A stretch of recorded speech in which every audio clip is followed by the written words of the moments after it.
birds today.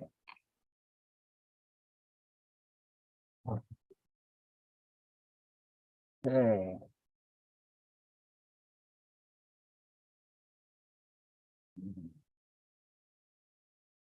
What the fudge?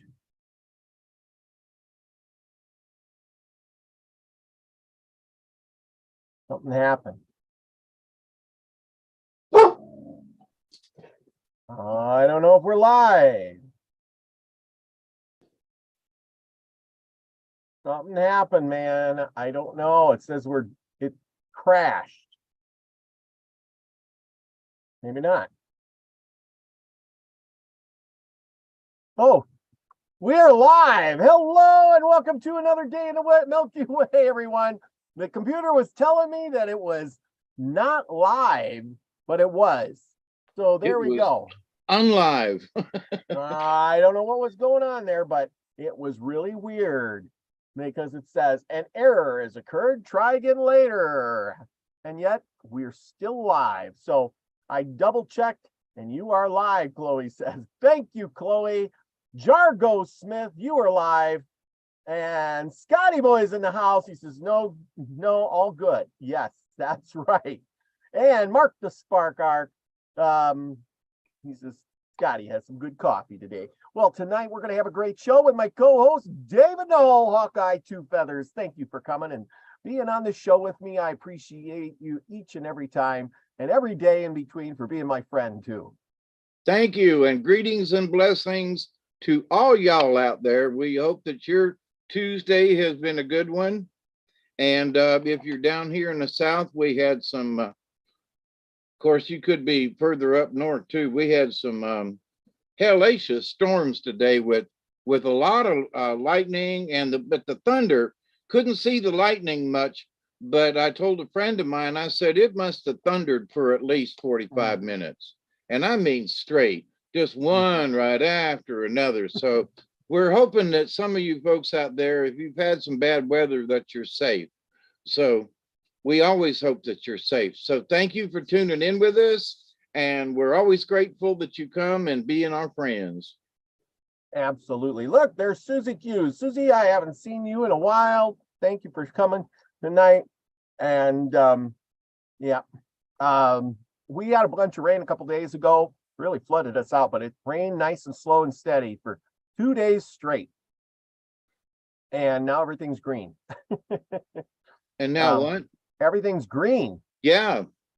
Well, yesterday we had a storm come through and it 30 minutes maybe and got an inch of rain out of it. Well, today it started early and all the lightning and thunder, and now we got another inch of rain. So we've got 2 inches of rain in less than 2 days. Well, I know that. Grateful. Well, wasn't it last year or something that you had a drought, going through a drought, or was it last year or the year before? I can't remember exactly. Actually, a little bit of both. Oh, okay. Well, there we go. Let's see what else. Anyway, we got good weather today here. Nice and sunny blue skies, and it was the warmest it's been in a long time. Just a little bit of breeze, so it was perfect for working outside, which I did. And I got some good garden pictures and things. Little video I made earlier today, so I'll share that with you a little later because it's still downloading. But anyway, who else is working in the garden? Hey, I am. Anyhow, have you checked you said those blueberries never took, did you?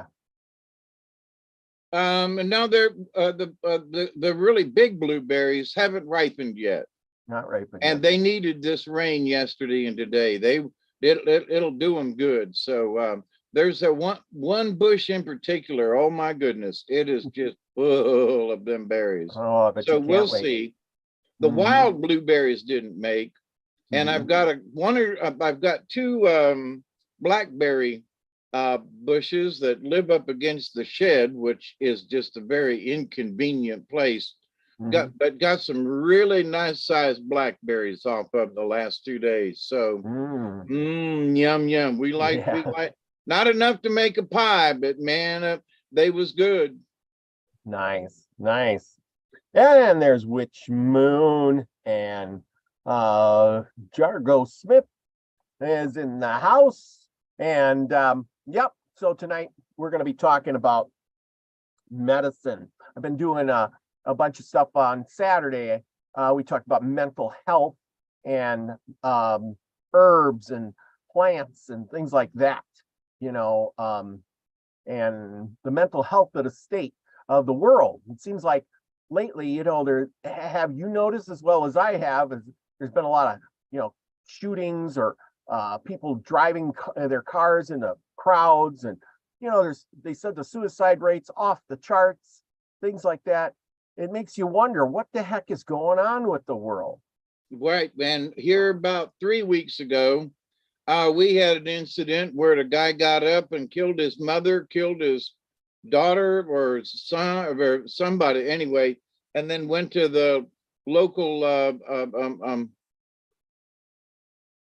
hamburger joint, McDonald's, and shot the assistant manager, which she was, and then went home and killed himself. And I mean, that's South Georgia. You don't think those kinds of things happen it wasn't in my neighborhood, but being that it's down here, it feels like a neighborhood. But it's just sad when anything like that happens, when just one person takes their life, but when they go crazy and go whacking on other people, holy mackerel. Yeah, that's the thing. There's a like I said, I think it just is it the planets aligning?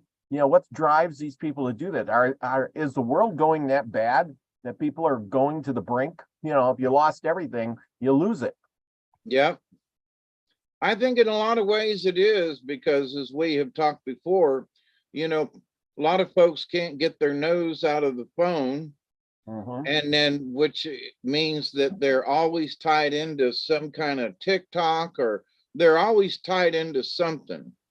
And so it used to be back in the day, you had to go physically go see someone to tick them off. Now all you got to do is send them a text, and they take it wrong, and you've just created a war, and so there are a lot of things that are, I would say, that are related to not necessarily current events, but a current time stamp, because there were just because of all this technology, people have all these different ways to, piss each other off. Yeah. I'm a cisgender. I'm a non-binary. I finally figured out what non-binary meant, by the way. Binary means you're either male or female. And if you're non-binary, you're neither one, or, so I was like, what? But never mind. So when you've got that kind of stuff going on, I'm non-binary. Oh, does that mean I'm binary? I mean, I don't know, but it's so confusing. It's no wonder people want to go nuts. I mean, it just. Yeah. Scotty boy, go ahead. He says, may I respond? Keep it clean, Scotty boy. Anyway, yeah, that is true. If you don't know what kind of gender you are, that is confusing right off the bat. And most of these people, they're on some kind of medications, and and that doesn't help things either. I mean, people who take medications changes their mood, how they feel, their activity level, things like that, right? Oh yeah, I've got a good friend of mine, and they switched his medicine out again. And he told me today, he goes, I get up and I just don't know what to do. I'm here, but I'm not. And and he was just here last week, and we had a good day and drove around and did some stuff, and see, but they switched his medicine around. So not to say that he's ready to go out and kill somebody, but I mean, he was like, I just feel empty. I don't know what to do. I got no drive. Wow. And so there are people out there that, they switch their medicine out for whatever reason, and I've been through that too over my many years of being in therapy. So, it is a sad thing. And even now, um, folks might say, well, what are you talking about mental health? And this is, Indian stuff we're supposed to be talking about. Well, let me tell you, there's a very high percentage rate of Native folks on the reservation and off too, but a lot of on the reservation folks who are, alcoholics and drug addicts, and a very high percentage compared to the rest of the United States and in any other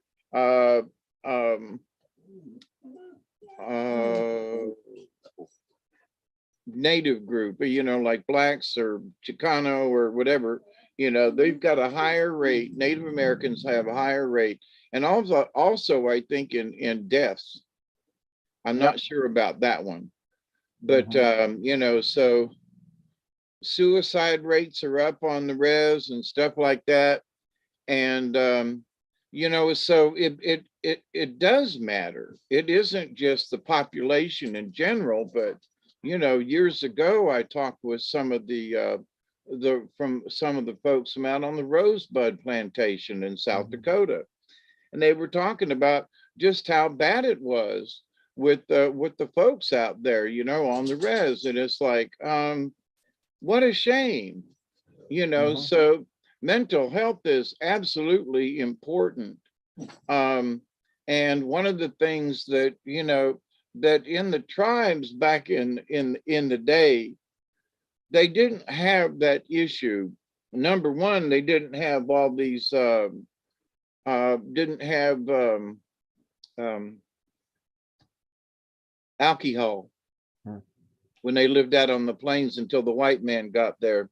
So they were pretty healthy folks, all in all, and because they hadn't had the cold virus or anything like that brought over yet, common colds and stuff were just non-existent to them, So, but so there are when they brought alcohol, and especially now with some of these Indian reservations, that they've actually got, casinos on them which sell alcohol. And so not only do they have a job and can make good money, but that also affords them being able to buy alcohol. I mean, and hopefully they don't, they've learned from the past, because in the past, things were different. And they, I do a lot of studying on them. Maybe I don't know, I probably don't know as much as you do, but, firsthand wise, but I've done a lot of study and a lot of reading these old books. And today we're going to dig into this old book. It's talking pretty much all the stuff you're talking about. But as you said too, it starts out how you were raised, right? Yeah. Oh yeah, yeah. So I'm going to talk about I'm going to start with the marriage and education. And this is kind of interesting. Now, this is the perspective of whoever wrote this book. And this book is from what is this book? It's The Indian Wars of the United States, and the copyright is 1855. Wow, before the Civil War.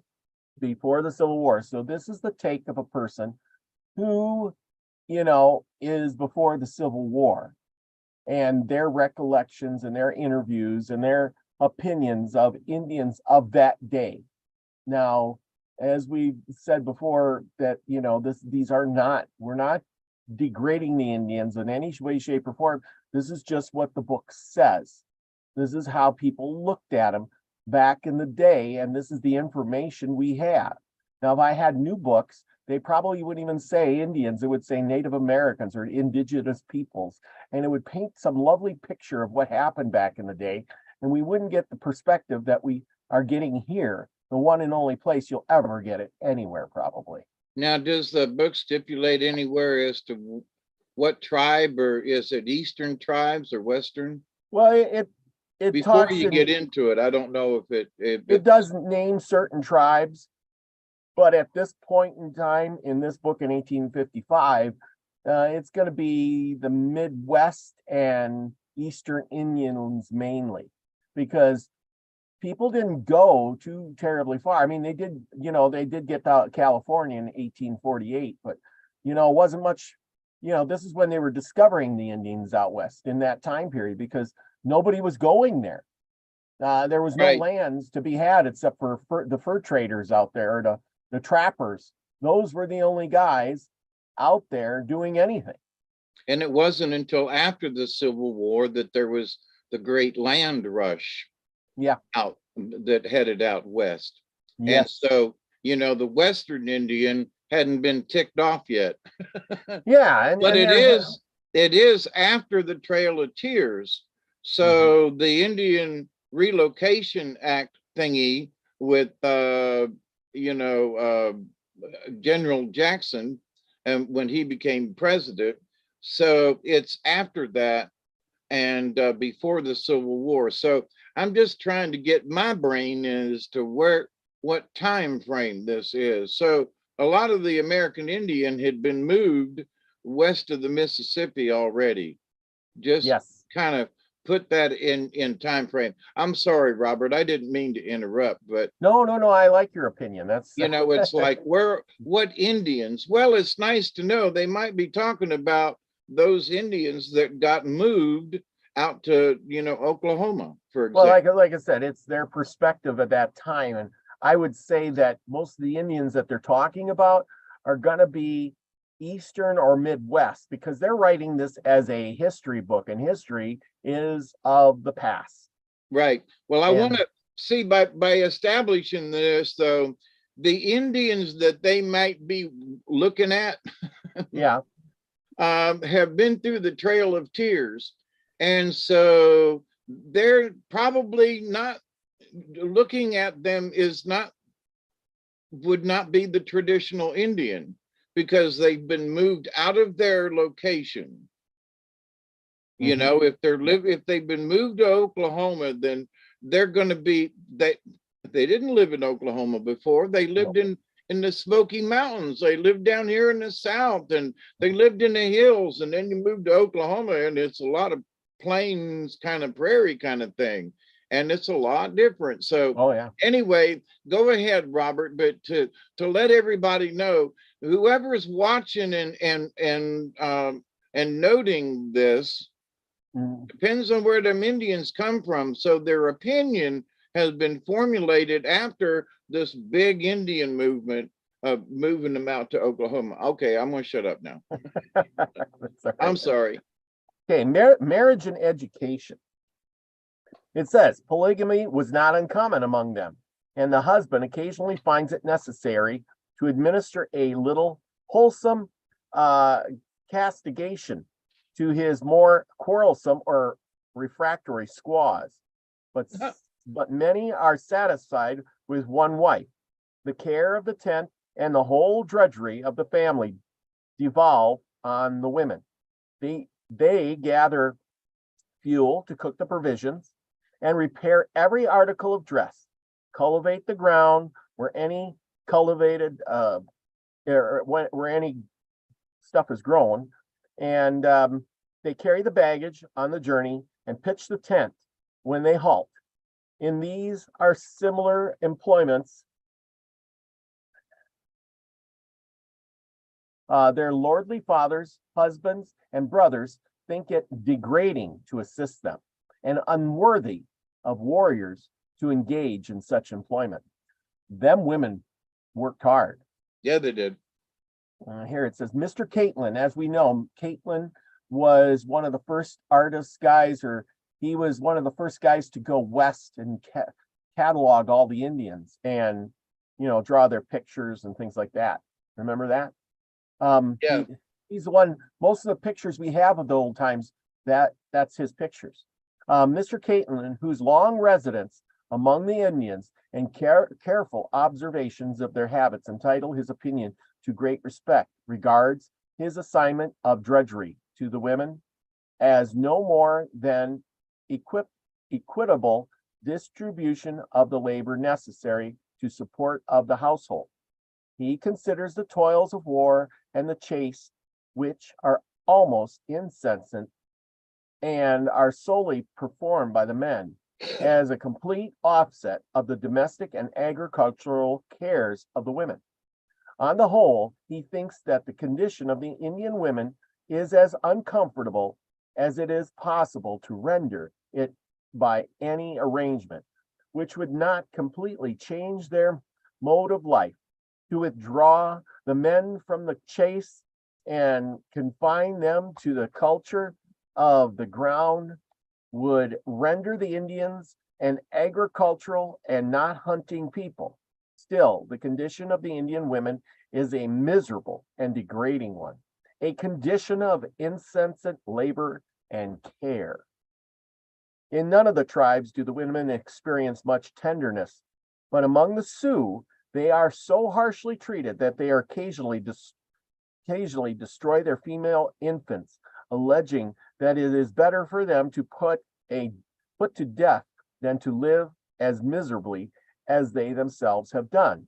Even suicide is not uncommon among them, although they believe it's offensive to the father of life. See, we were just talking about suicide. Yep. So I guess even back in the day, when life is miserable, people still kill themselves. I guess it's just a never-ending thing. People think they can get out of it by, I'm tired of this. I'm done. The Indians never chastise their children, especially their boys, thinking that it would dampen their spirits, check their love of independence, and cool their martial endure. And they wish above all things to encourage reason.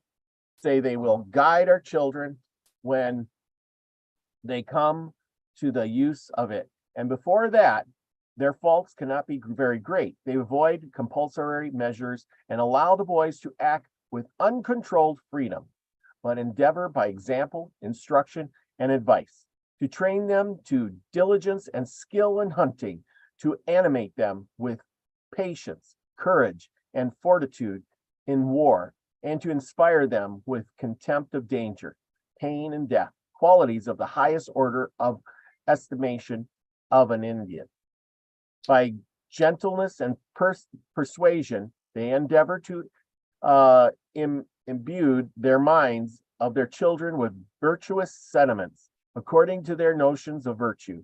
The aged chiefs are zealous in their patriotic labor, and the squaws give their cordial cooperation. Now here's a word, chua,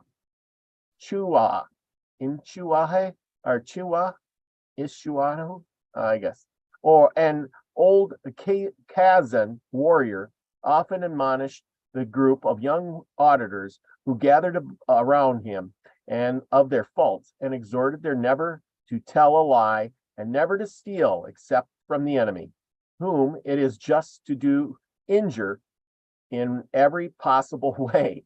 Injure them in every possible way. When you become men, he said, be brave and cunning in war, and defend your hunting grounds against all encroachments. Never suffer your squaws and little ones to want. Protect them and strangers from insult. On no occasion betray a friend. Be revenged on your enemies. Drink not the poisonous strong water of the white people. And there's your thing about the alcohol. Even then, they were telling the children, don't do it. It's tempting. Don't drink that poisonous water. Yes. For it is sent by the bad spirit to destroy the Indians. Fear not death. None but cowards fear to die. Obey and venerate old people, particularly your parents. Fear and propagate the bad spirits, that he may do you no harm. Love and adore the good spirit who made us all, who supplies our hunting grounds and keeps all alive. After recounting his achievements, he was he won't or wants to add like a decayed prairie tree. Hang on. These are thin pages. It's an old book. There's a lot of pictures in this book too, which is really nice. Decayed tree alone, the friends of my youth, the companions of my sport, my toils and my dangers, rest their heads on the bosom of our mother. My sun is fast descending behind the western hills, and I feel it will soon be night with me. Then, with hands and eyes lifted towards the heavens, he thanked the Great Spirit for having spared him so long to show the young men the true path to glory and fame. Their opinions, in many instances, are false and lead to corresponding errors in conduct. So, see, I think he's telling the youth that, hey, you're going to make mistakes, right? Yeah, well, within the tribe, there was grandmother and grandfather. There was the elders who couldn't do much, and so that they helped around with the chores, which meant that they helped to take care of the children. And so this is, if you're trying to figure out, well, who this person is, within the tribe, it's an elder. Yeah. Basically. And it might have been an elder with a particular, hey, we've made this guy the storyteller, he's the favorite, or oh, I'll think of it in a minute. But anyway, the Hayoki. Every tribe had a Hayoki, and sometimes it was an effeminate man. And and sometimes it wasn't, but the Hayoki, was the crazy person. And if times were really bad, he'd go cheer everybody up. He'd think of something. If times were really good, he'd go like, listen now, y'all are eating really good. So shouldn't you save some for tomorrow? So, but anyway, but whoever the person was highly venerated in the tribe. Just want to say that their opinion really mattered. Yes. Go ahead, Robert. Okay. Their opinions in many instances are false and lead to corresponding errors in conduct. In some tribes, the young person is taught to pray with various superstitions and observances, that he may be a great hunter, horse stealer, and warrior, so that thus the fountain of virtue is polluted. The Indians are entirely unacquainted with letters, but they have a kind of picture writing, which they practice on the inside of the bark of trees or on skins prepared for that purpose, and by which they can communicate the knowledge of many facts to each other. The Indian names are descriptive of the real or supposed qualities of that person to whom they belong. They often change them in the course of their lives. The young warrior is ambitious of acquiring a new name, and stealing a horse, scalping an enemy, or killing a bear is an achievement which entitles him to choose one for himself, and the nation confirms it. The Indian women are industrious wives and affectionate mothers. They are attentive to their comfort of their husbands, watch over their children with the uttermost care and tenderness, and if they die, lament the loss in the most affecting manner. Chastity is not reckoned a virtue, and as the women are considered the property of men, deviation from it with the consent of the father, husband, or brothers is not looked at as an offense. Nay, to countenance their wives, sisters, and daughters in conferring favors on strangers is considered a strong expression of hospitality. Wow. Okay. I show up your tribe. Hi, everybody. Can I go to your tent? There you go. Oh boy. Although that played out in Lewis and Clark, that is so true. And the refusal of the proffered kindness is regarded by the lady as an unpardonable insult. So if you don't, you're insulting them. But some husbands, on discovering unauthorized conjugal infidelity, punish it with severity. Others treat it very lightly. The Indians are kind and hospitable to their friends and to those who are introduced to them in the character. Although they themselves sit on the bare ground, yet they courteously spread a buffalo skin for their visitor, smoke a pipe with him in token of peace and amity, and the squaw prepares something for him to eat. They have little selfishness and are ready to share their last morsel with their friends. Medicine and sorcery. This is a good one. They are immoderately addicted to intoxicating liquors. Immoderately. I love that word, immoderate. Not moderately, immoderately. Liquors which they procure from the white traders and which have been the means of destroying multitudes of them. Before their intercourse with the white men, they had no intoxicating beverage, and expecting the liquor which they procure from the merchants, their meals are temperate and their habits of life active. Their diseases are few and seldom of long duration. Many of them fall in battle, and multitudes are occasionally swept away by smallpox. To the healing art, they are in a great measure strangers, although by means of simple they in some instances perform surprising cures.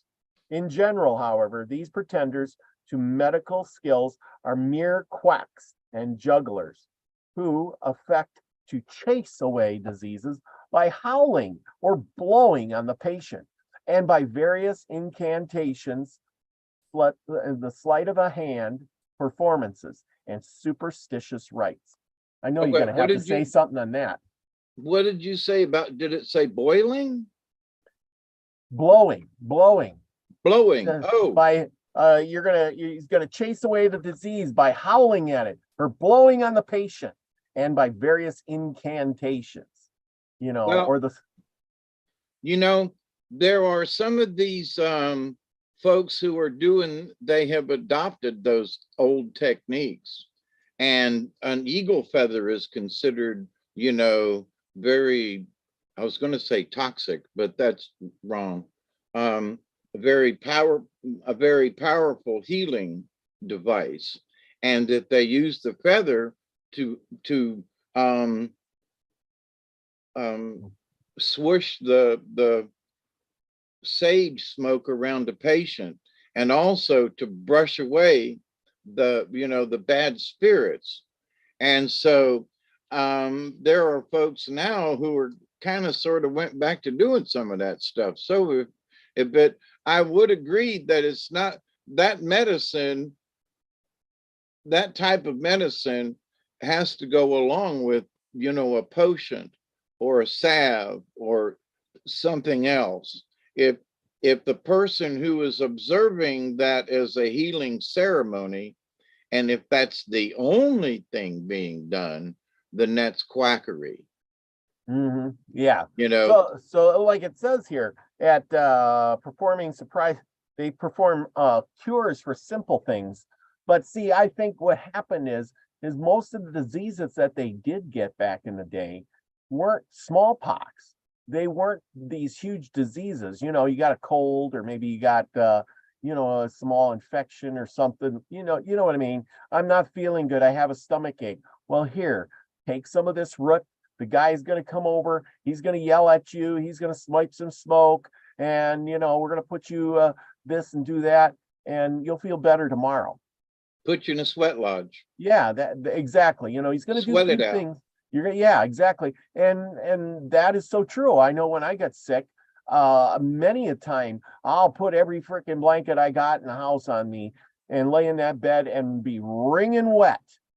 And the next day, boy, I feel so much better. Put a humidifier kind of thing under the blankets and just, one of those. But anyway. It's the idea of, getting the toxins out. I don't know, technically, I don't know why it worked, but, until now, but I mean, it worked. So that's what I've always done. You know. There are things that the native folks don't look at necessarily, like, well, I'm going to go get me some yellow root, or I'm going to go get me some colt's foot, or I'm going to go get me some rabbit tobacco. You know, and they just do it, not necessarily claiming it's a medicine. You know, where the white man would go, well, he just smoked some rabbit tobacco. Well, yeah, but there was a reason, you know. So anyway, go ahead, Robert. Oh, yeah. Okay. Some of their medicine men or conjurers who are the only doctors. I don't know, what would you were calling that? Is that would be the medicine man or that guy you were talking about? What did you call it? The Hokey or Oh, the Heyoki. Heyoki would be kind of a medicine doctor. The Heyoki was more of a spiritual doctor, but everybody in the tribe knew certain herbs and things. If you got a stomach ache, you know, if you were down here in the South, you went and got a couple of blackberry leaves and just chewed on them, you know, or you could make a tea, or if women had a menstrual cycle or they were having bad cramps, you could actually make some blackberry tea with some of the leaves and drink that, and just other things that, you know, in the older pharmacopoeias, you know, you find some of this stuff. Like, I was talking with a friend of mine the other day, and at one of the doctor's offices, and they were going, you know, turpentine's been brought up lately. And I went, yeah. And I mean, I think we've talked about turpentine before, but you know, you just go take a chunk off a pine tree and chew on it, you know. Oh, and we were talking about eating clay, and that she had somewhere she had encountered somebody who was eating clay. And she goes, what's this? And I go, yeah, we had a discussion about it. So there are a lot of folks who are going back to some of those old ways. And, you know, like eating clay. Well, I dug my own well, right? And there's a lot of clay in the bottom of my, too much at the moment. And so what's the clay is supposed to keep toxins out of my system. Well, I just went to the kidney doctor the other day, and he said that while I was in the hospital, they do all these blood tests, like 3 or 4 times a day, they come and draw blood. Well, he had a whole list of all my blood work right there. And he goes, oh yeah, you did really good while you were in the hospital. And these, you know, these were up, and you know, all your levels were good. And I'm like, what? But so, I don't have the toxins in me. And is that because my well, all the water has to be filtered through the clay? So I don't know, but to the point though, people are buying clay and eating it to try to get any toxins out of their diet, you know, out of their bodies. Yeah. So, but is that necessarily medicine? Is that a homeopathic thing? Is that a, you know, what does that mean that you went out and had a teaspoon of dirt, you know? Yeah, well, there's minerals in dirt. There's also, you know, we find out now that there's tons of different kind of bacteria in the dirt. And that's why little kids will stay healthy if they go play in the sand.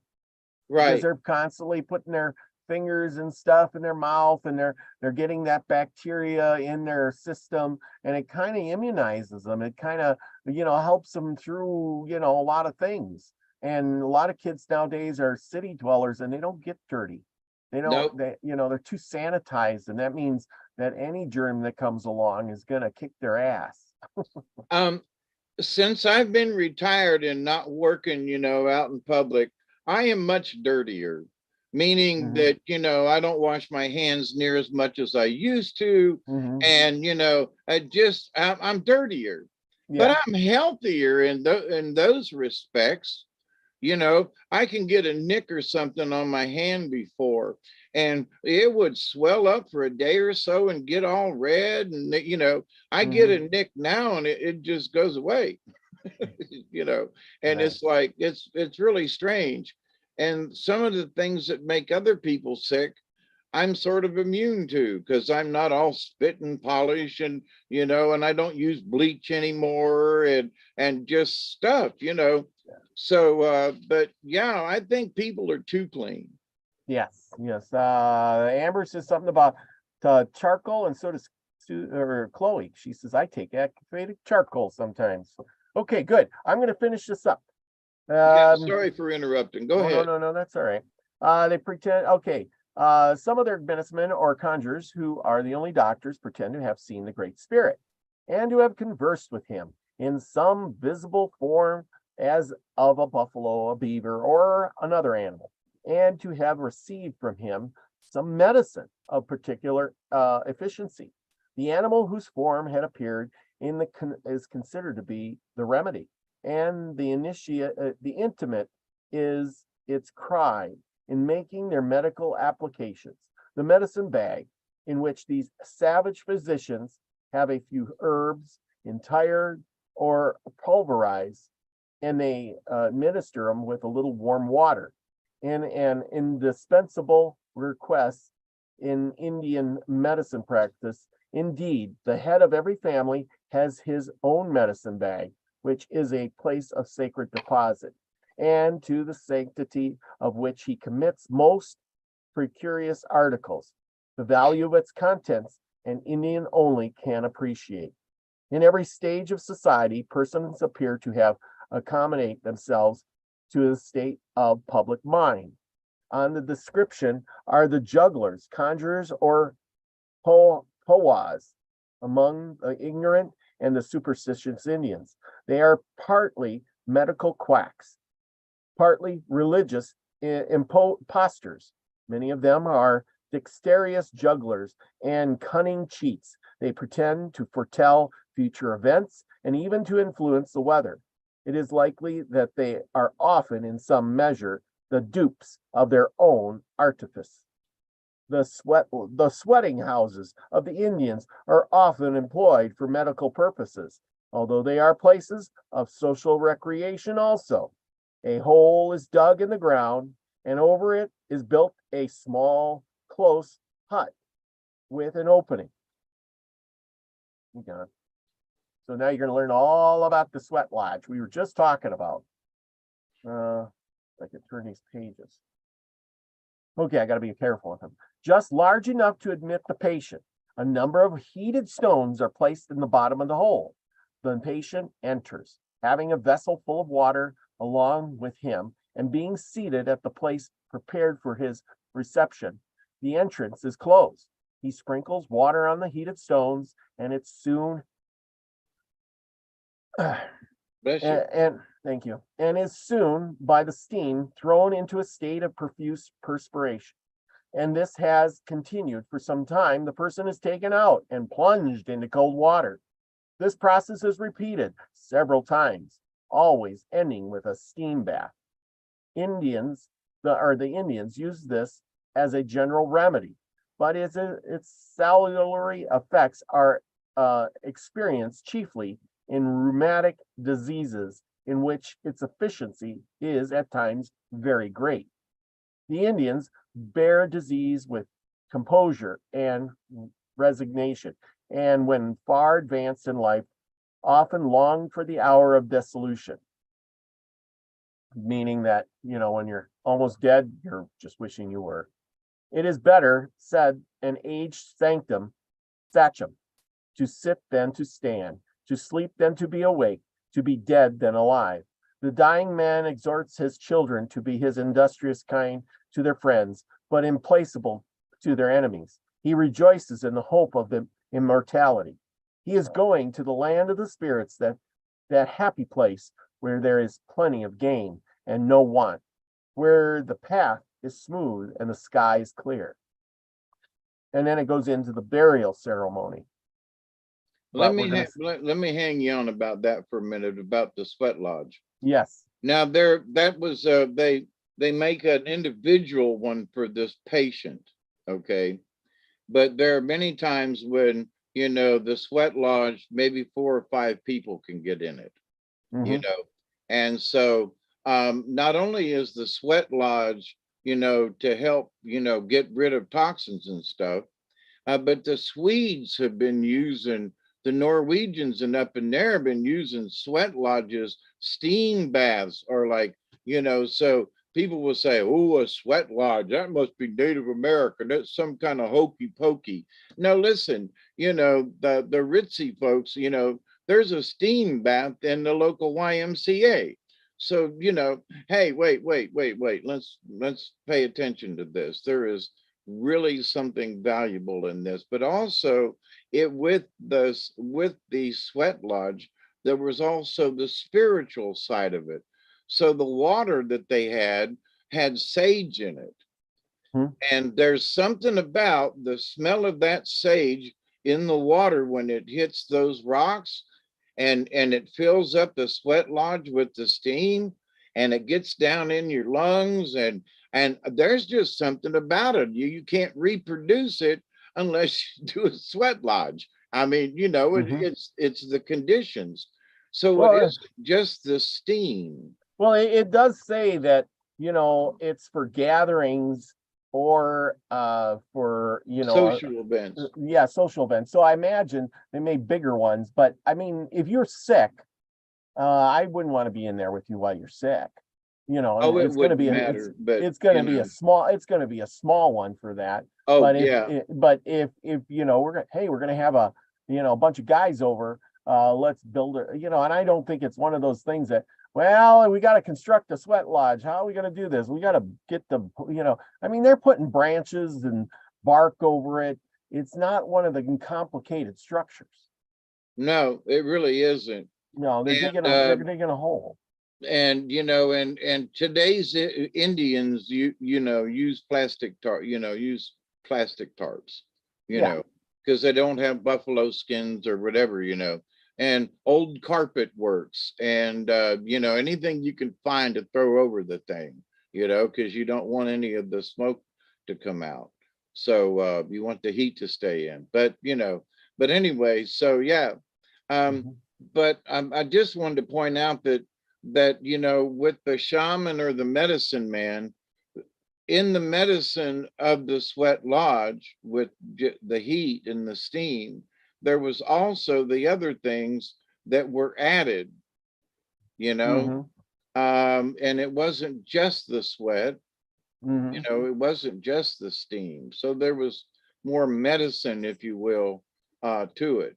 Well, But any and that's the thing. This guy is doing it from his observance, like he's saying, oh, they're jugglers and they're swindlers and they're tongue twisters and they're dancing around and they're doing these things. But he is looking at it as that it's just a fun game, and this guy has no idea what he's doing. He's just putting on a good show to right, get paid, kind of thing. Whereas because he's not curing any disease, he's not really talking to God, because it's not my God, it's his God. And he says it's a beaver or a buffalo that's speaking to him. How crazy is that? See, this is where it comes along and it says, wait a minute, this guy is speaking, and whatever God that he has or believes in isn't going to speak, and say, hey, I'm Yahweh, because he wouldn't understand. He'd be like, who's Yahweh? I'm your God, Yahweh. Or I'm Jesus. I'm this, I'm that. So because he ain't doing that, he's coming to this guy in something he's familiar to, that he would be not scared of, and resonate with. The guy didn't understand, right, that's writing the book I'm talking about. So, right. Well, also, as we have done the medicine cards, yes. so so for example, they're burning sage over a person who's lying down on a mat or floor, or whatever, a table, or so he's using the feather and blowing smoke over him, and in the smoke, the medicine man sees an animal, Mm-hmm. sees a figure, sees a face. Yep. And so that's where what the vision thereof. Well, I saw a muskrat. or I saw a possum, or I saw, in the smoke while I was working on that person. Well, in some way, shape, or form, that probably does have a little bit of something to it, but to the white man, they wouldn't know what. Yeah. Because of the traditions, well, possum means this, and etc. Mm-hmm. Yeah. But also, here's the thing. There's the little old lady that back in the day, when it was, Mr. Drugger's drugstore, and Aunt B used to go in and get her little pills, Mm-hmm. and we'll take one a day, Aunt B, and Aunt B takes her little pill every day, and she's got to have that pill, by God, and come to find out it's a sugar pill. Yes. It's a placebo. It's all in the mind. But And I think that's what a lot of that dancing around is. But so here in the placebo, though, to a Native American who understands what the eagle meant or what buffalo means, and so the shaman says, there is buffalo medicine and blah blah blah, and to someone who believes in it, it's not necessarily a placebo. Because if Aunt B don't get that sugar pill, she's going to go crazy. Yep.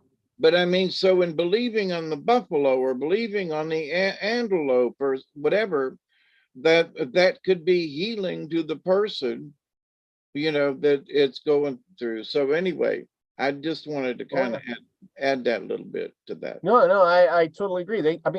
Considering they do that to this day, they do that kind of stuff. Oh, wait. But about the there are those charlatans now, don't get me wrong. Mm-hmm. And I have met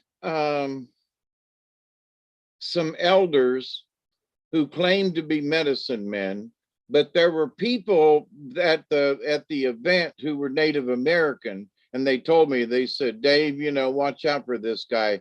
He claims to be a medicine man, but in this day and age, anybody can be a medicine man and blah, blah, blah, blah, blah.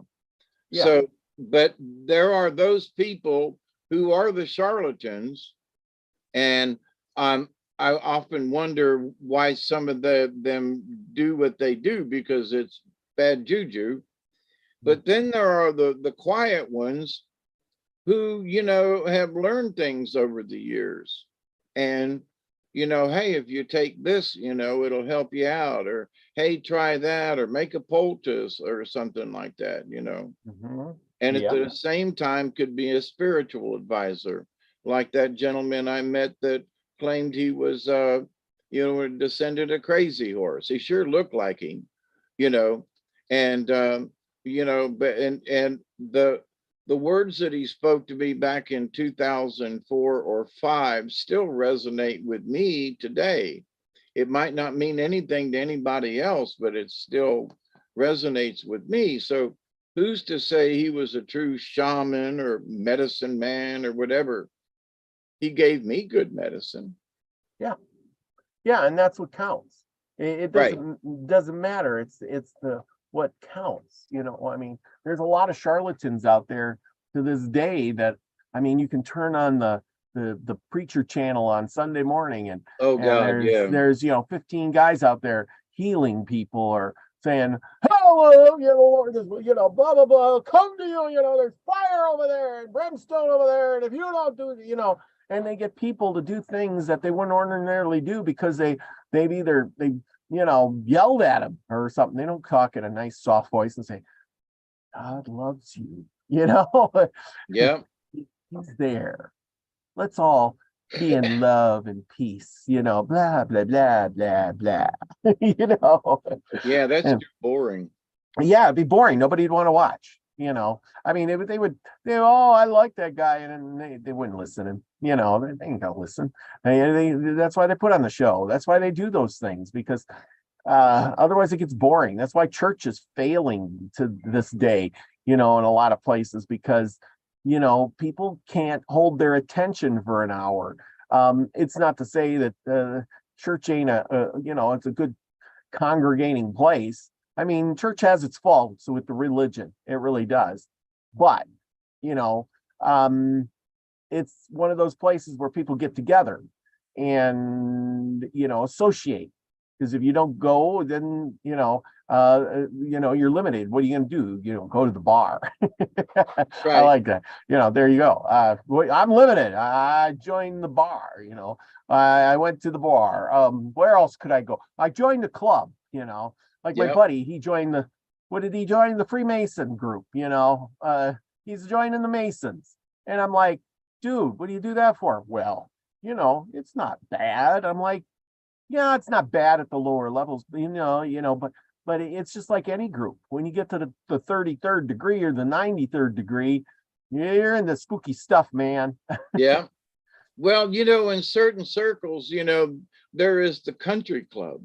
Yes, the country club. You and me don't, we don't belong in that group, but there are those folks who the country club is almost like church. Mhm. I mean, they'll run out of church to go to the country club. Oh, yeah. Yeah. But I wanted to say something about the dancing around. Mm-hmm. So if you understand what the dance is, not just jumping up and around, and it looks like that to somebody from the outside, but as someone who I want to get back to dancing myself. To the dancer, it is a spiritual thing, and you can receive healing when you dance. So when there's a powwow or there's just folks that are doing a drum around a fire, there is healing within that. If you understand it and are attuned to it and can receive the energy from Mother Earth with chakras and all this other stuff that's, folks can't see, then that becomes all mystical. Well, and I would agree, it is sort of mystical, but having been, having danced around a lot of fires with a lot of other people at powwows and stuff, there have been times when it was magical. I mean, it was just magical. And it wasn't anything special, but the people who were dancing and the conditions, the drum, but the dance itself was so overpowering to myself.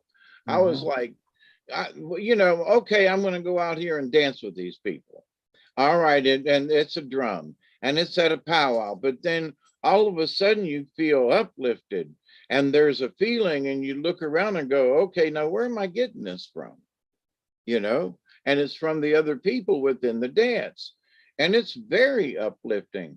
So, there are folks who talk about, well, they were just out there dancing around. Okay, remember the whirling dervishes who spin and spin and spin, and that they have been noted to have, affected cures and things from some of the stuff that they've done. So the idea that dancing, I think that's a Baptist thing. Yeah. Well, I mean, yeah, different, yeah, you're right. It could be Baptist or whatever they are. But I mean, the person writing it could have been a Baptist oh, they're just out there dancing around. But they're I swear, I didn't think there would be anything to the dancing part, but I gotta say, yes, there is. Yeah. Yeah. I mean, and that's what they turn to. I mean, I'm going to come up. I think one of these days we're going to have I've been studying a lot about Wounded Knee and what happened there. And if you didn't know, Wounded Knee was all about dancing. And, they were trying to dance the ghost dance. They were trying to dance their way to, a better day. Well, the true meaning of the ghost dance was for all the white people to disappear and for the red man to have his land back. And well, so so the white man got very scared because this ghost dance meant that the white people were going to be exterminated. So the white people started exterminating them in case. Well, yes and no. When you Well, really back well, in 1870 something, there was a something that yeah, they went in and massacred a bunch of folks because yes, they were yes. doing the ghost Well, dance. that was Wounded Knee. Was it? And yes, okay. So I'm fine. Like I said, I'm going to have a whole special one of these days, one of these times. I'm going to do soon on Wounded Knee. I just didn't have enough information yet, Right. and but most of that, believe it or not, this is going to sound funny as heck, is the ghost dance. The reason the Indians started dancing, and it didn't start with the Sioux, it started with the Paiutes and the Mormon. Believe it or not, it was started with the Mormons and the Paiutes. And believe it or not, there was a bit in there I read that said that this is going to sound funny as can be because I couldn't believe I read it, that they believed that if they danced hard enough, that they would become white so that the white man's God would accept them and that things would change and go back. They could, whatever. And the other tribes started out dancing too to go back to their way of life, that the buffalo would return, that the white man would fall. And so each tribe was doing their ghost dance for a different reason then. But they all were doing the ghost dance because it caught on kind of like wildfire, like, hey, they're doing it over there. Maybe we should do it over here. Well, And because the Indians were being so oppressed at the time by the white man yes, that and the the white man was, like, don't dance, don't do any kind of dance. They Mhm. were like, screw you, we're going to do the ghost dance. Well, seeing that, like I said, there gets to be more to it than that. They were dancing in all these different reservations, and nobody had a problem with it, except for at Wounded Knee area. And the guy in charge, of that reservation area, he didn't like it, and he wanted to make a name for himself, and he was I can go on and on, but I'm spoiled the whole story. But he basically was jealous of Sitting Bull, and Sitting Bull was encouraging, even though he wasn't out there, doing it so much as he was encouraging it, he felt.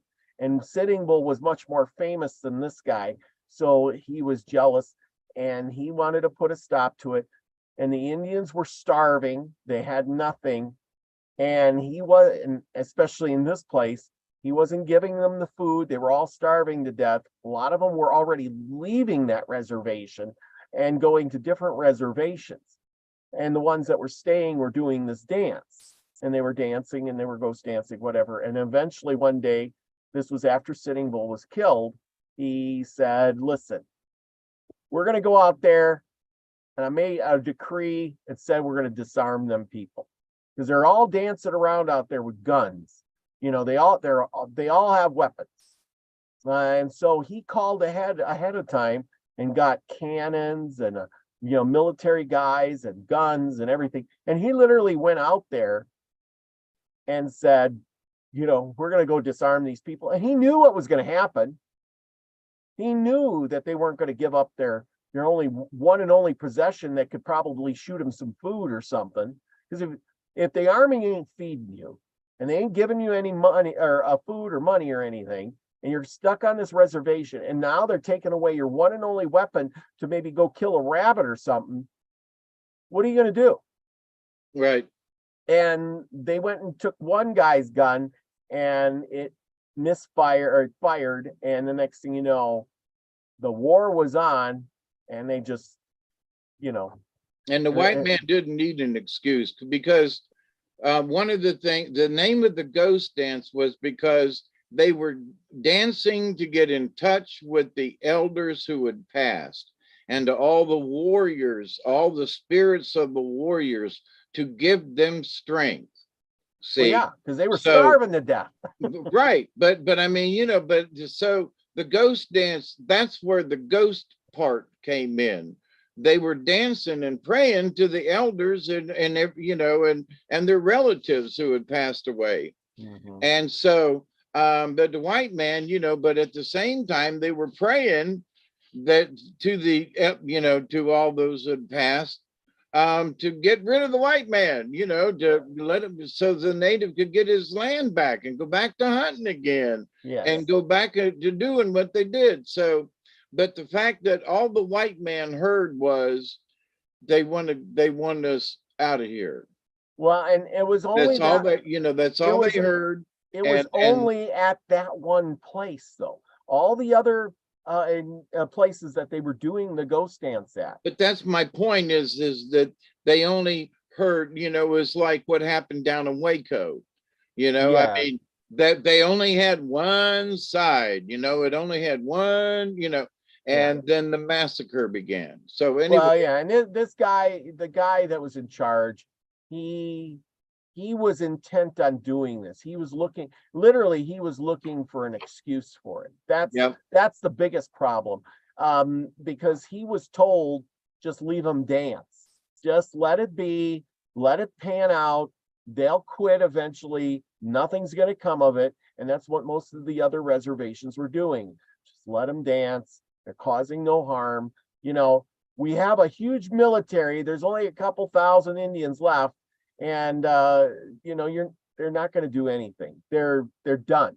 They're and they're done. praying to the elders ain't gonna kill you. Yeah, exactly. It's a way that we can pacify these people and let them do their thing, and eventually they'll burn themselves out. But this guy was looking to make a name for himself. I mean, he went to that encampment with cannons. He didn't go there with just guns and a few military guys. He went there with cannons. He was intent, and there was like 500-600 people there, and mostly, half of them were women, and most of them were women and children too, and he knew that. He knew the place. He knew what was going on. Like I said, anyway, that's a story for another day. I don't want to get into it too much because it can get really bad. And it's going to Yeah, be one of those stories for, that we might have to censor it. Anyhow, a lot of stuff there with the medicine, but we did get a lot of good things from the Indians in the medicine way. And we do know that it isn't just the Indians that dance. The African tribes, they dance. The white man dances too. In different ways, but it's just not in the way the Indians do. So now it's scary. You know what I'm saying? yep, So anyway, different traditions. Gotta it frustrates me. It yeah, really does, because the more I read about it, I just think these people back then had both sides, I should say, had bad juju with each other. And they didn't almost even want to, there was very few people who wanted to understand the other side. And a lot of the white men had conflicts with the Indians, or lost their family members, or had their house burned down, or their land destroyed, or livestock taken, or something. So they had hard feelings against these Indians, especially in the early stages there. And so did the military.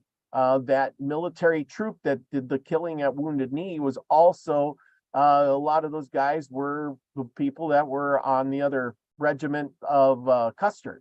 They were yeah.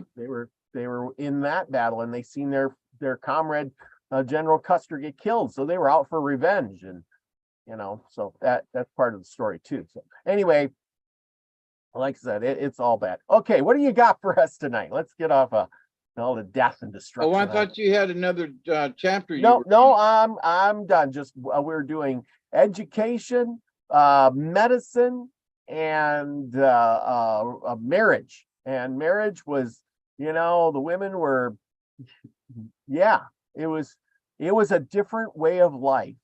Put it that way. You could be a swinger, or you could be, a one woman man, or you could just pleasure the guy who just showed up at your tent one day, and it was all good if your husband said it was. How about that? And then like I said, I loved it how they did the kids. the kids learned from the elders, and they kind of just ran wild and learned things, you know, until they got of age. Yeah, well, up to a point at a certain age, they ain't gonna pay attention anyway. But Yeah, this is true. Okay, we well, have our a story for tonight is we're still following the Seneca. And here, let me pull my other screen up here. The name of this story is called A Battle Between Frost and Whirlwind. Ooh. Okay, here, hang on. Yeah, Frost and Whirlwind. All righty, and I got it right up just like that. Now this, the book was written back in 1900 something. Let's see if there's a 1923. So it's 100 years old. Mm-hmm. Well, you know, I like those old books because, you know, the stories are not, they're not tainted so much. You know, I mean, this guy who's writing this book or these stories, right? He's probably getting it from a guy that, you know, an Indian guy that, you know, lived back in the day when they may have been still free on the prairie. You know what I mean? Yeah. And the stories were still kind of pure. Some of the stories that I've heard from some native elders, I mean, sure enough, pure blood. Yeah. That the stories don't have as much detail in them.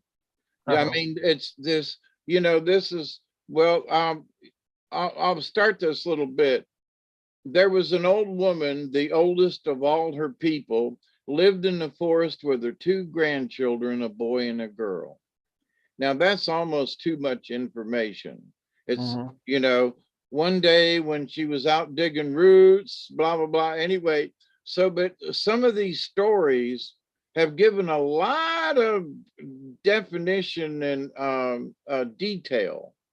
Whereas some of the stories that I've heard being told from other people are just, or you know, there was an old woman who lived with two kids. And it was just very, very abbreviated. And so these stories are kind of long-winded to some of these storytellers. They were like, why is there so much detail? You know, but so as they're told by Peter White, so he's heard the story from a Seneca and then has told the story. So as I have done in the past, I have added stuff like details.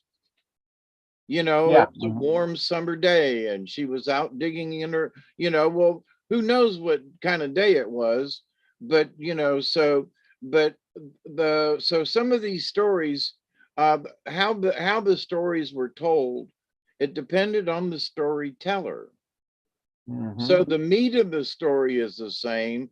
Grandmother with two kids, they lived in the forest. Okay. Anyway, so let me get started with this story. I like this set of stories that we've been reading from because they're not too flowery, but they give a lot more detail than some of the other stories that are just kind of short and to the point kind of thing. Yeah. So when we were reading out of the big book, back when we first started, some of those stories just, you know, all of a sudden just quit. Yeah.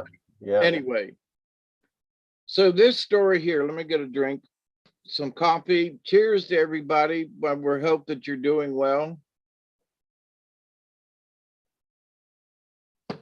And I hope you like this story. I've read through some of it, but I don't know the ending. So we'll get to the ending together. Let me get set up here, get my little cursor and mouse thingy going here.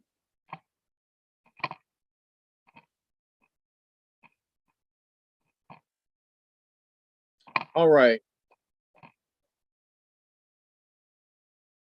Our story for tonight is a battle between frost and whirlwind.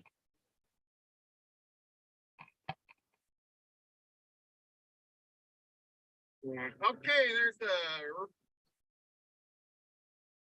Dagwanoyent whirlwind, an old woman, the oldest of all her people, lived in the forest with two grandchildren, a boy and a girl.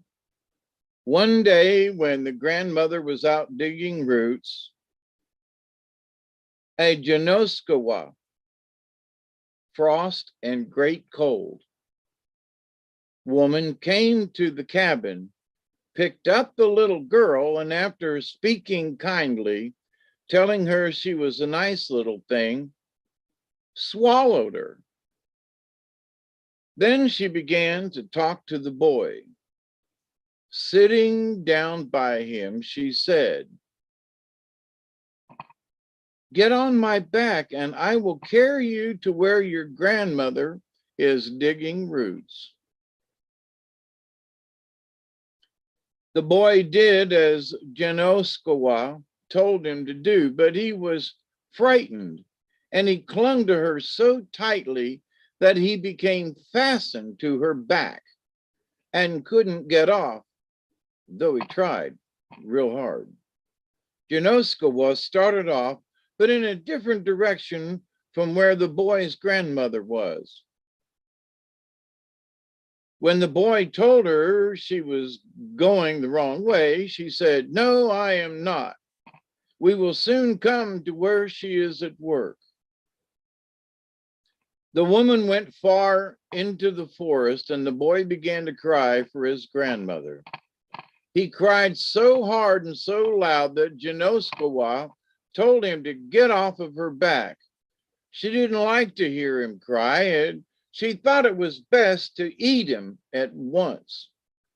He couldn't get off, and she couldn't put her hands around to pull him off, nor turn her head to bite him.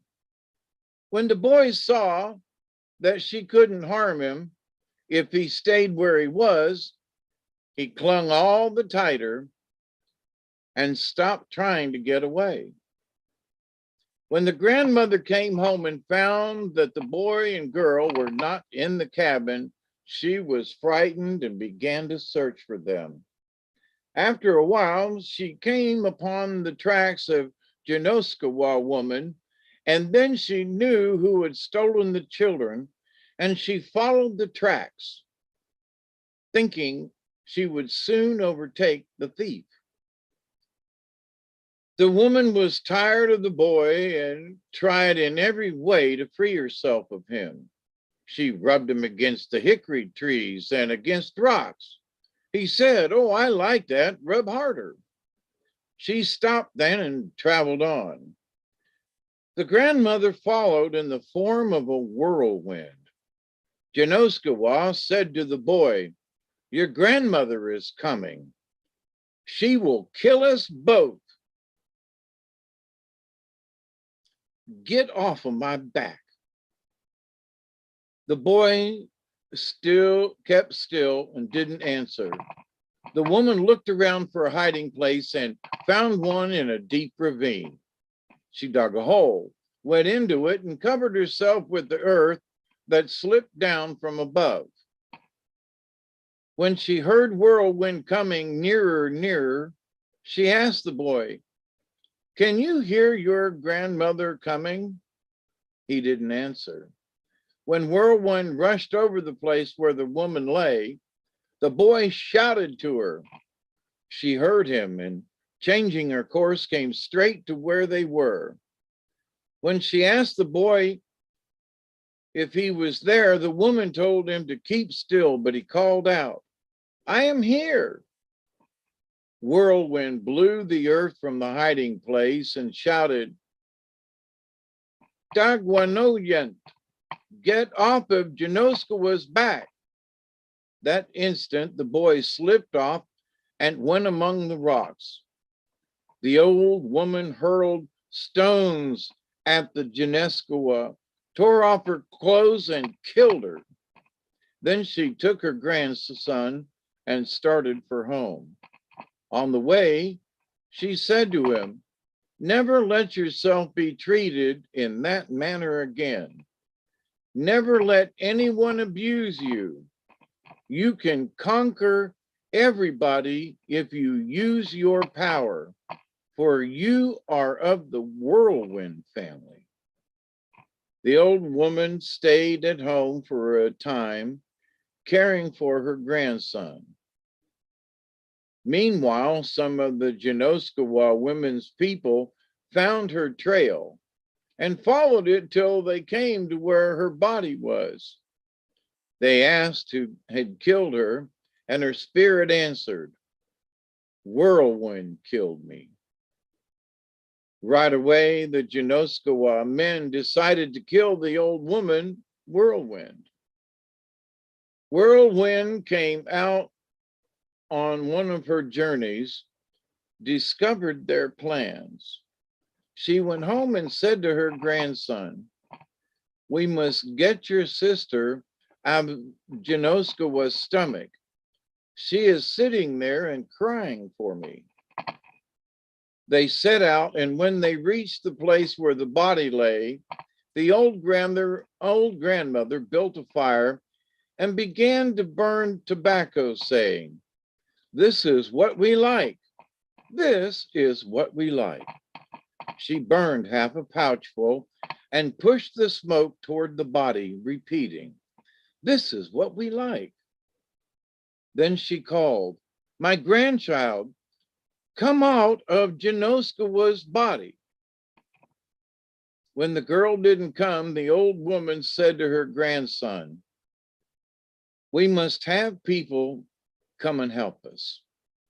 We have many relatives, uncles and aunts and cousins. We will call them." Then she called each relative by name, and one after another they came.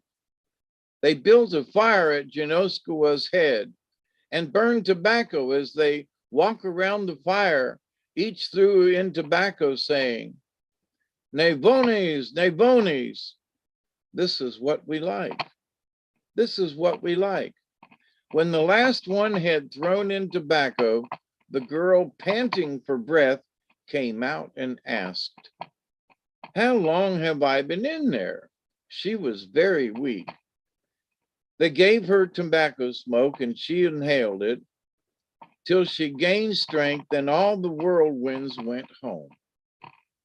When the old woman and her grandchildren had been at home some time, at Janoskawa, woman came to the cabin. She talked pleasantly, found out there were only 3 persons there, and left thinking it would be a small task to kill them. After the woman had gone, Whirlwind said to her grandchildren, "We are in trouble now. A great number of those people will come against us. They have assembled somewhere nearby. When the struggle begins, I don't know that we will be able to come home again." She went out and called, "Dagwano Goa, Dagwano Goa." The girl asked, "Grandmother, what are you doing?" "I am calling our relatives," answered the old woman. The whirlwinds came one by one. When all were there, the old woman said, "Each one of you must have a big round stone to strike with." They had just picked up the stones when the Janoskawas began to come. There were thousands and thousands of them. The whirlwinds were frightened when they saw how strong the enemy was. The old woman said, "We must separate and fight singly. Keep the stones in your hands.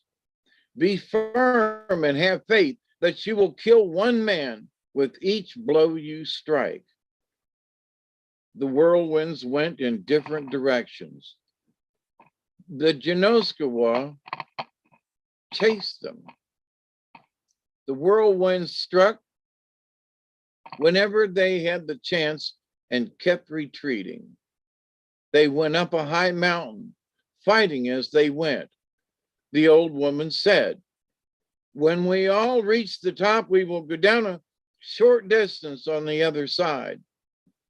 When the Genoskowas come up to the top, we will strike them on the east and on the west. Some of us will get behind them and drive them over the mountain and into the deep ravine on the other side.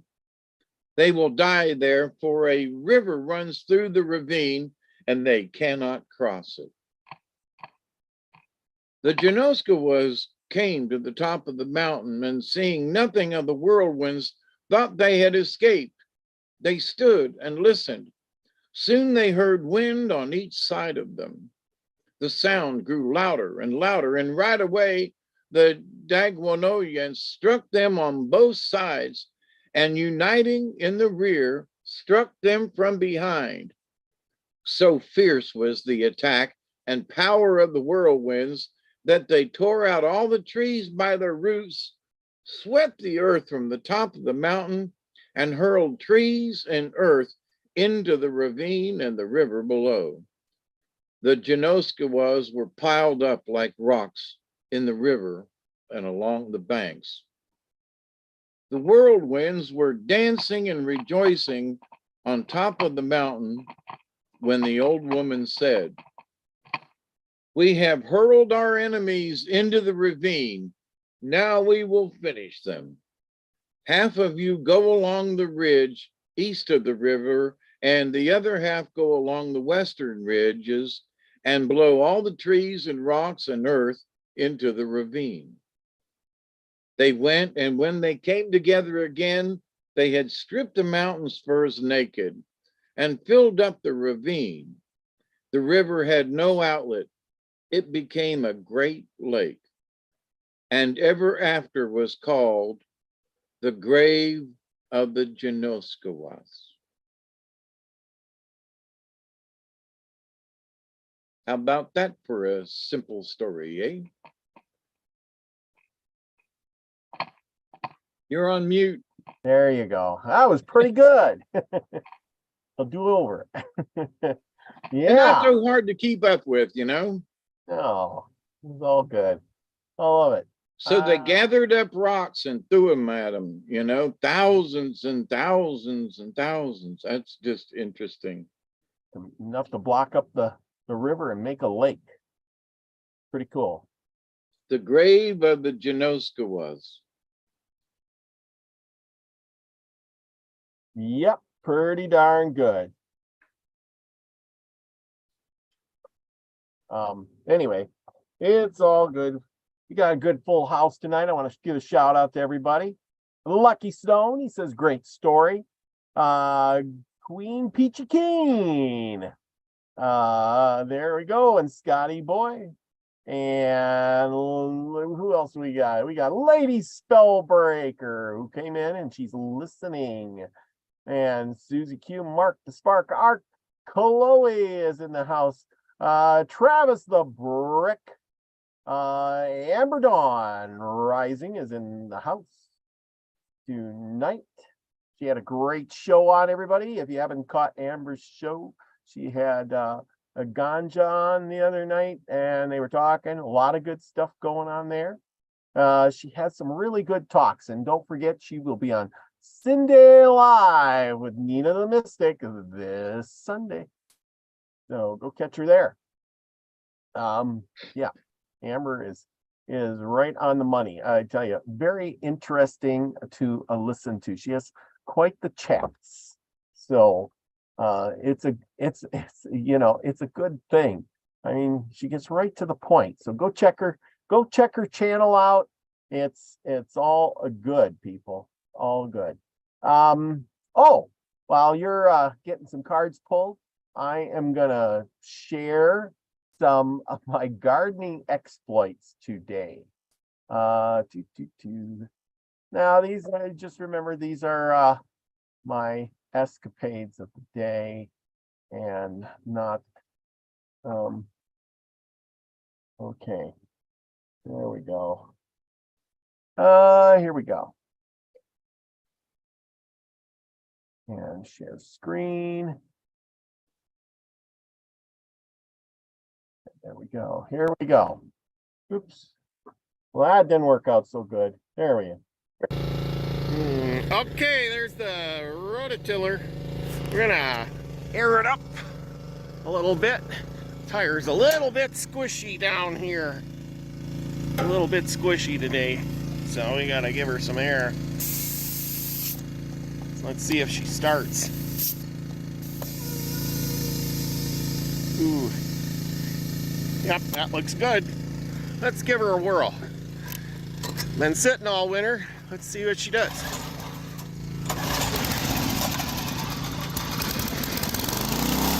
And runs like a charm.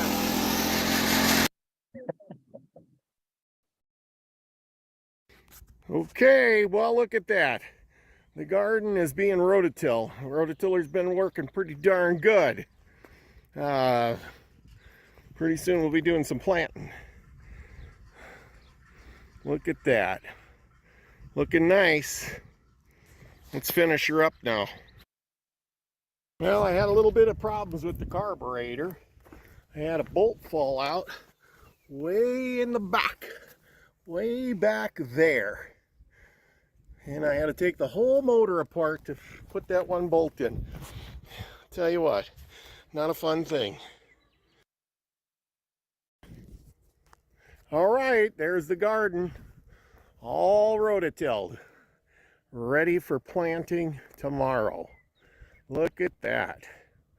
Here's the soil. It's got all these good nutrients in it. Look at, there's all kinds of good stuff in there. And chickens are loving it. They're helping me till up the garden.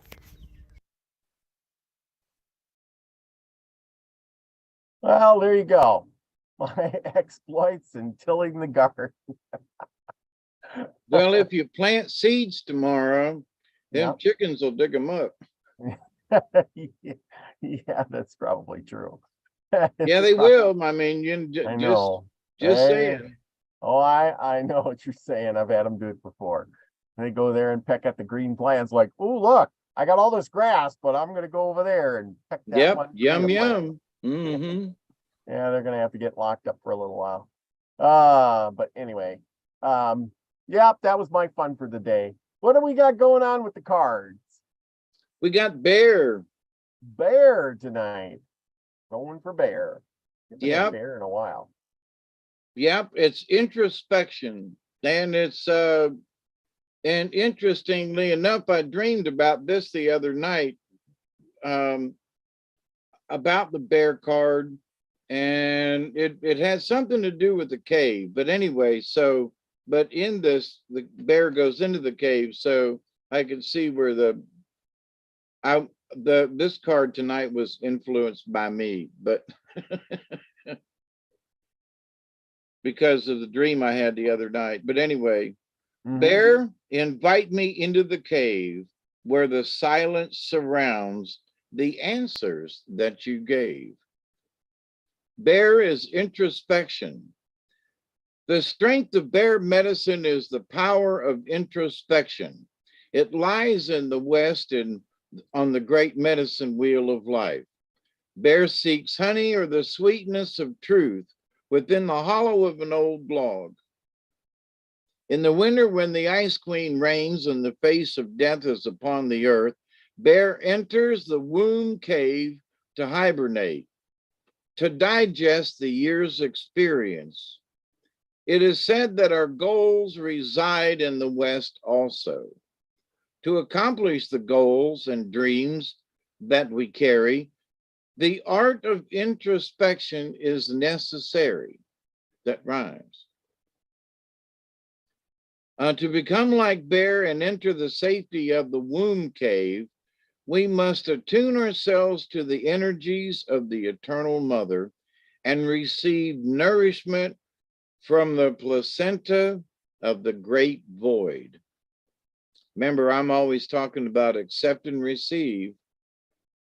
So the great void is the place where all solutions and answers lie in harmony with the questions that fill our realities. If we choose to believe that there are many questions to life, we must also believe that the answers to those questions also reside within us. Each and every being has the capacity to quiet the mind, enter the silence, and know. Know is in italics, to just know something. Many tribes have called this space of inner knowing the dream lodge, where the death of the illusion of physical reality overlies the expansiveness of eternity. Now, wait a minute. I'm going to read that again. The dream lodge, where the death of the illusion of physical reality overlays the expansiveness of eternity. It is in the dream lodge that our ancestors sit in council and advise us regarding alternate pathways that lead us to our goals. This is the power of Bear. So you want to find out what's going on and you want to make sure that your goals are good, go ask Bear. Go and sit in the cave a little while and use some introspection. The female receptive energy that for centuries has allowed visionaries and mystics and shamans to prophesy is contained in this very special bear energy. In India, the cave symbolizes the cave of the Brahman. The Brahman's cave is considered to be the pineal gland that sits in the center of the four lobes of the brain. If one were to imagine an overview of the head, the top of it would be a circle. The south would be the forehead, the north, the back of the skull, the west would be on the right brain, and the east would be the left brain. Bear is in the west, the intuitive side, the right brain. To hibernate, Bear travels to the cave, which is in the center of the four lobes where the pineal gland resides. In the cave, Bear seeks answers while he or she is dreaming or hibernating. Bear is then reborn in the spring, like the opening of spring flowers, or when you awaken from a really powerful dream or maybe a vision. For eons, all seekers of the dream time and of visions have walked the path in silence, calming the internal chatter, reaching the place of rites of passage, the channel or the pineal gland. From the cave of Bear, you find the pathway to the dream lodge and the other levels of imagination or consciousness. In choosing Bear, the power of knowing has invited you to enter the silence and become acquainted with the dream lodge, so that your goals may become concrete realities. This is the strength of Bear. Introspection. So you got to quiet the chattering. And hibernating doesn't necessarily mean you got to go find a cave. You could, you can create a cave-like atmosphere and go lie in the bed and just cover your head over and just, think about Bear in some way. That's right. Meditate on that, That's right. Well, just like Bear, you get And the fall comes around, you eat a lot, and you hibernate all winter. Then you get Yep. up, and it's spring, and it's time to diet and lose weight. I know I feel like that sometimes. I gain all this weight in the winter, and then spring comes, and I don't even feel like eating. And then I lose a bunch of weight. Right now, I feel like my big roly-poly self. So I am looking forward to the summer where I'm going to lose some weight. Oh, so that's my half on the bear. Oh man, what a week, huh? Yep. Yeah, well, that was good. The bear, the good story, a little bit about education, marriage, and inner whatever. But anyway, well, And next if you week get we'll an be opportunity, go dance dance. Yes, or that's right. stand up and do a jig. But I kind of wonder though, now this is a good picking your brain here. The Indians use the drum, boom, boom, boom, boom, boom, boom, boom, boom, yeah, Okay. And I get why they use the drum because it was an easy, instrument. You you can take anything, my table, it's a drum, quick, simple, easy. Why didn't they make any, they did have flutes, didn't they? Or something. yes. But, they really didn't have any much more complex instruments, did they? Did they have really anything else besides drums, flutes, rattles, or something like that? Not really. They had different lengths of flutes. They had ocarinas and things that had different pitches. But now the drum, because of the skin and everything, but the drum was the heartbeat of Mother Earth. So it wasn't just music, where the flute was sort of musical. The drum really meant something, Yeah. I mean, it was musical too, but I think the voice was a musical instrument Yeah. because I can't hit some of them high notes that some of them guys can hit, Well, yeah. and the women when they do that trilling thing, that high oh my God, and it's scary when you get 50 women to do that all together at one time. It's weird. Yeah. They had some noisemakers that uh, Joe showed me.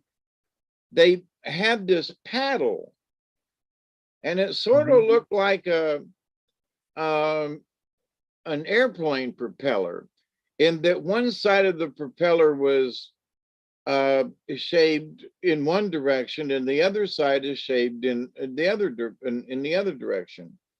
Well, they made one of these things and out of a piece of wood, and then put a hole in them and tied them on the end of a cord and slung them around their heads, and it made this. Yep. I made when I was a kid.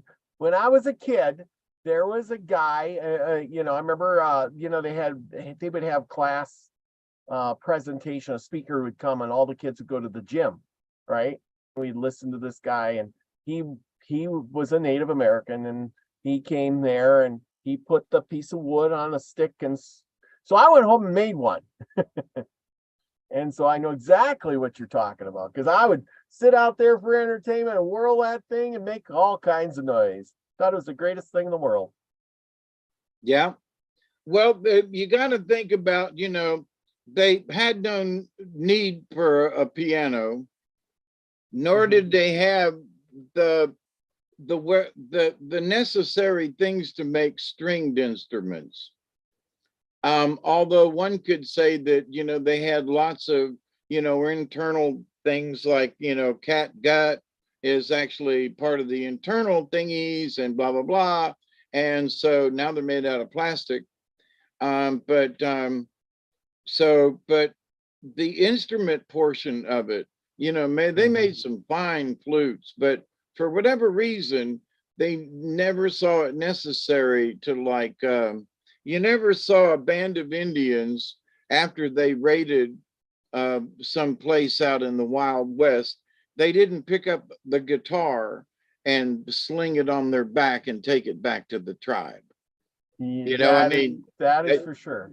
uh, Okay, so for whatever reason, you know, we're gonna have a little. Hope this works.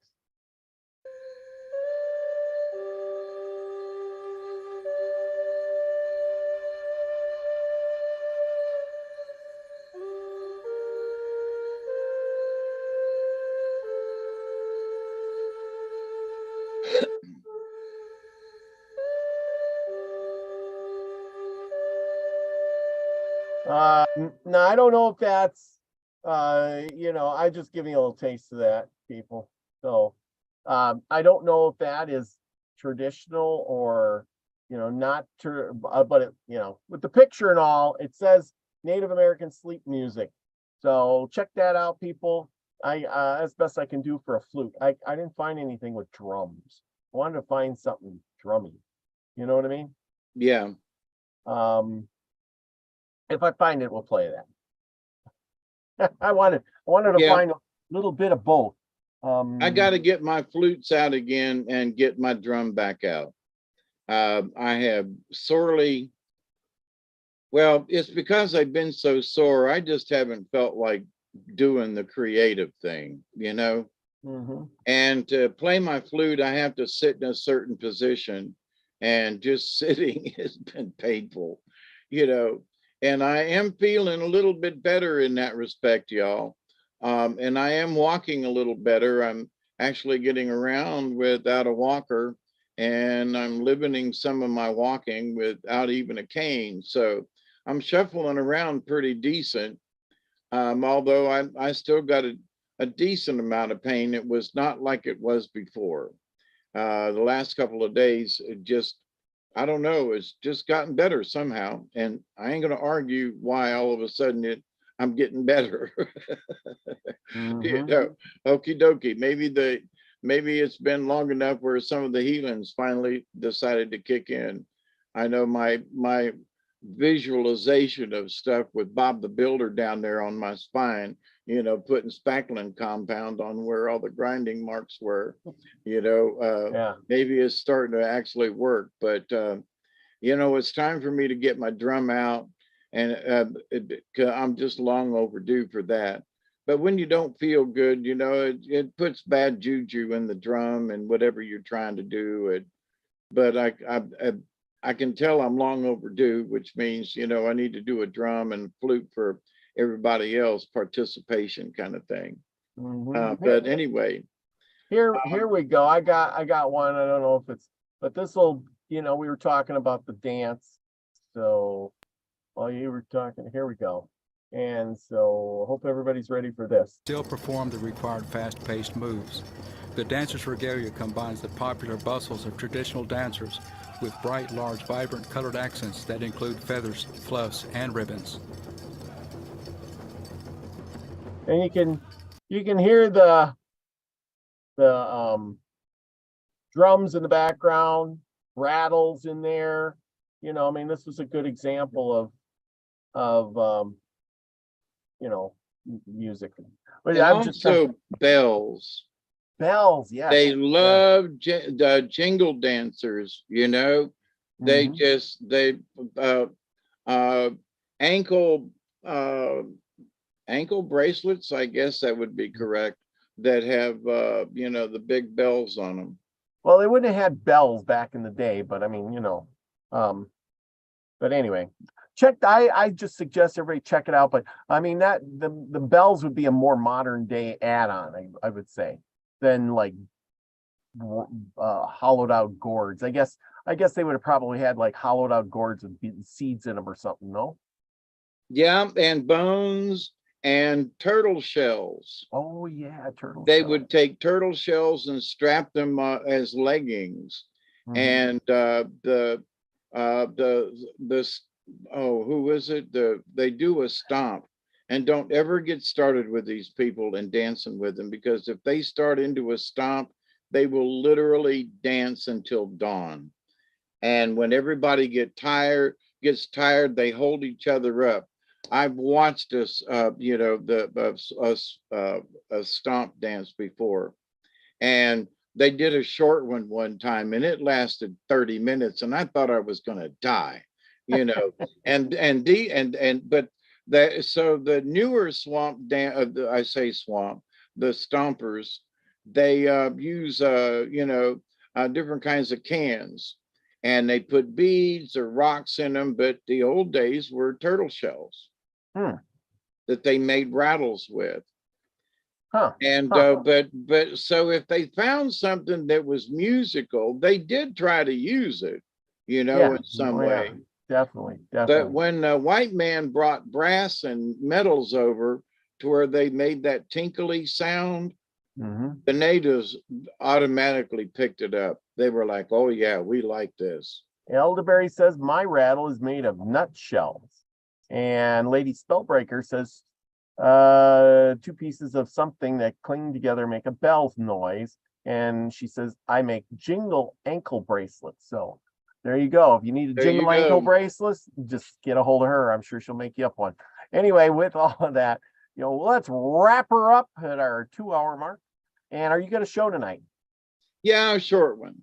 Short one. All right. Okay. And I will be back tomorrow night, same time, same place. And I might even catch me live, because I'm off tomorrow. So I'll probably be able to do a live and then back to Saturday night. And Saturday night, I got Diane Martino and Amber Dawn Rising coming on. We're going to be talking about the light language. So it's going to be a lot of fun there. Diane's got a bunch of paintings. She's a painter, a yoga or a teacher, and a breath work. She does a lot of breath work. So there you go. Can join along with all of us as we do some breath work. Should be fun. Breath, Breath. Breath. Yes. Why? Did somebody spell it wrong? No, it's because my brain thought you said breast. No, breath. Like I understand. That's why I spelled it. Okay. Yeah. That's why I spelled it. I was being a craphead. Oh, okay. Yeah. I thought he said breast. I'm doing some breast work. I had my my right one grow last year. I thought we were going to do exercises together, Yes. Up with this arm. I'm sorry. A little bit of humor there, but that's right. Breath. Yeah. Lady Spellbreaker says breath work is the way. I hope you join us that night. It will be a lot of fun. Yeah. She Lady Spellbreaker, Heather, she is into yoga herself and breath work. So she maybe we'll have her join us. Who knows? Anyway, with that, remember, right after this, David's got a show. Catch him there. And with that, go out and do something nice for somebody, and maybe something nice for yourself. Sometimes you got to do something nice for yourself too. But the joy of doing something nice for somebody else is sometimes even more rewarding than doing something for yourself. And it can be a lot of fun. Yeah. Oh, exactly. It can be a lot of fun and more appreciative.